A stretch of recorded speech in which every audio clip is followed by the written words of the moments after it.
क्या आप सोच सकते हैं कि सिर्फ 13 दिनों की जंग इतिहास की सबसे तेज और निर्णायक जीत बन सकती है? क्या आपने कभी सोचा है कि एक देश जो खुद अस्तित्व के लिए लड़ रहा था, वो कैसे दो हिस्सों में बंट गया? और क्या आप जानते हैं कि भारत की यह जंग सिर्फ गोलियों की नहीं थी, यह मानवता के लिए, न्याय के लिए और एक पूरे देश को आजादी दिलाने के लिए लड़ी गई थी। 1971 एक युद्ध जो सिर्फ भारत पाकिस्तान के बीच नहीं था, यह सच और झूठ, न्याय और जुल्म और इंसानियत और हैवानियत के बीच की लड़ाई थी। 1971 में जो कुछ बांग्लादेश में हुआ, वो सिर्फ एक क्रूर साजिश नहीं थी, वो इंसानियत पर धब्बा था। पाकिस्तानी फौज ने ऑन ऑपरेशन सर्चलाइट के नाम पर लाखों निर्दोष बंगालियों को मार डाला, औरतों के साथ बलात्कार किया गया, बच्चों तक को नहीं छोड़ा गया। ये कोई फिल्म नहीं है दोस्तों, ये हकीकत है। और इससे बड़ी हकीकत और क्या होगी कि संयुक्त राष्ट्र तक खामोश था। भारत ने जब ये देखा तो चुप नहीं बैठा। लेकिन सोचिए, एक गरीब विकासशील देश जिसे खुद अपने लोगों को भरपेट खाना खिलाना मुश्किल हो, वो 1 करोड़ से ज्यादा शरणार्थियों को अपने देश में जगह देता है।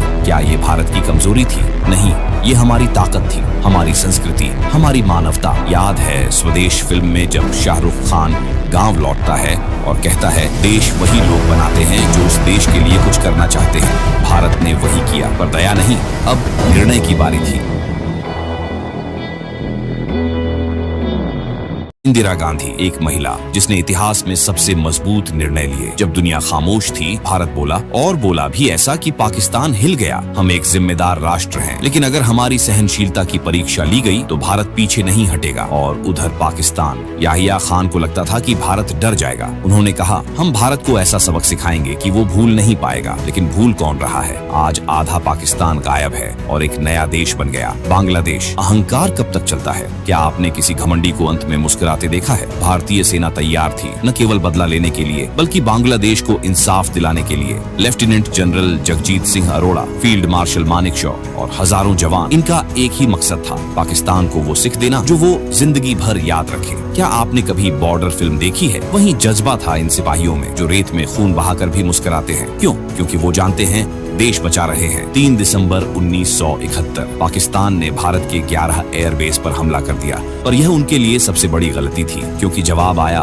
दुगुनी ताकत से। भारतीय वायुसेना ने ऐसी बमबारी की कि पाकिस्तानी एयरबेस राख हो गए। और ये तो सिर्फ शुरुआत थी। अगले 13 दिनों में जो हुआ वो पूरी दुनिया ने देखा और पाकिस्तान कभी भूल नहीं पाया। जब पाकिस्तान को हर तरफ से हार मिल रही थी तो उसके आका बाहर से आवाज दे रहे थे। वॉशिंगटन में बैठे निक्सन और हेनरी किसिंजर खुलकर पाकिस्तान का साथ दे रहे थे। India needs to be taught a lesson, Nixon ने कहा था, भारत को सबक सिखाना चाहिए। जब कोई तीसरा देश आपके पड़ोसी के जुल्म का साथ दे तो क्या वह भी दोषी नहीं है? दुनिया का सबसे ताकतवर युद्धपोत USS एंटरप्राइज, जिसे सागर का शेर कहा जाता था, भारत को डराने के लिए भेजा गया। लेकिन क्या भारत डरा? नहीं, भारत ने जवाब दिया, लेकिन कूटनीति से। यहाँ आया भारत की कूटनीति का असली कमाल। 1971 से कुछ महीने पहले ही भारत ने रूस से 20 साल की मैत्री संधि साइन की थी। और जब अमेरिका का 7th फ्लीट भारत के दरवाजे पर आया तो रूस ने भी अपना बेड़ा व्लादिवोस्तोक से भेज दिया और साफ कहा, अगर अमेरिका ने भारत को छुआ तो रूस जवाब देगा। जैसे किसी स्कूल में एक गुंडा तंग करे और आपका एक दोस्त पीछे से खड़ा होकर कहे, अब छू कर तो देख। बस वही दोस्त रूस था।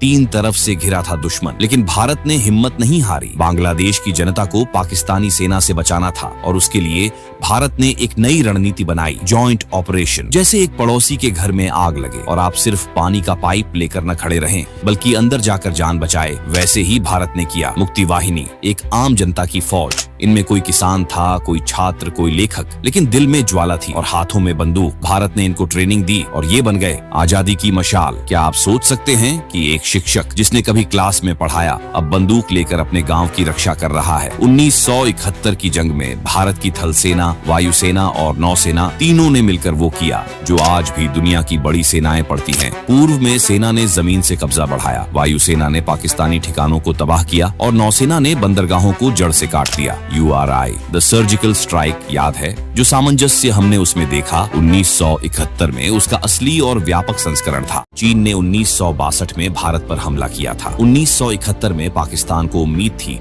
कि चीन उनकी मदद करेगा, पर क्या हुआ? चीन सिर्फ देखता रहा। शायद वो भारत की सैन्य ताकत देख चुका था, या शायद उसे रूस से डर था। क्या असली ताकत वही होती है जो दुश्मनों को बिना युद्ध के चुप करा दे? संयुक्त राष्ट्र में भी भारत को घेरा गया। पाकिस्तान समर्थक देश भारत के खिलाफ प्रस्ताव लाए, पर भारत ने हर कदम पर संयम दिखाया और जब जरूरत पड़ी रूस ने वीटो से प्रस्ताव गिरा दिया। जैसे क्रिकेट में कोई गेंदबाज बार बार स्लेजिंग करे और आप बल्ला घुमाकर शतक जड़ दो, वैसे ही भारत ने हर चाल का जवाब शांत रहकर दिया। 16 दिसंबर को जब जनरल नियाजी ने आत्मसमर्पण किया, वो सिर्फ भारत की जीत नहीं बल्कि पाकिस्तान की राजनीति और झूठ की हार थी। दुनिया भर के अखबारों में एक ही फोटो छपी, भारतीय जनरल के सामने घुटनों पर बैठा पाकिस्तानी अफसर। कभी सोचा है जो देश दूसरों की आजादी कुचलते हैं, क्या उनके अंत का वक्त आता ही है? भारत ने जीत के बाद क्या किया? ना पाकिस्तान को तोड़ा, न कोई जमीन कब्जाई, न ही बदले की भावना दिखाई, बल्कि 93,000 पाकिस्तानी सैनिकों को सम्मान पूर्वक वापस भेजा। ये होती है असली विजेता की पहचान। लगान में भुवन जब अंग्रेज कप्तान को हराकर भी नम्रता दिखाता है